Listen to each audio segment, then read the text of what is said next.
Welcome to this video on multiplying together two proper fractions.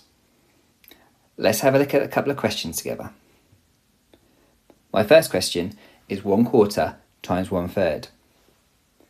Step number 1 is to multiply together the two numerators.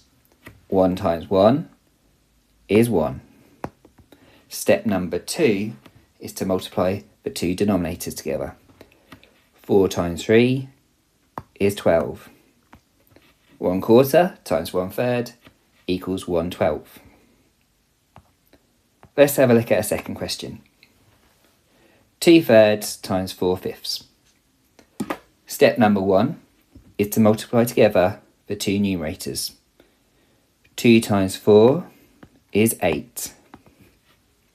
Step number 2 is to multiply together the two denominators. 3 times 5 is 15. 2/3 times 4/5 equals 8/15. Thank you for watching this video on multiplying together two proper fractions. You can find links to more resources in the description below.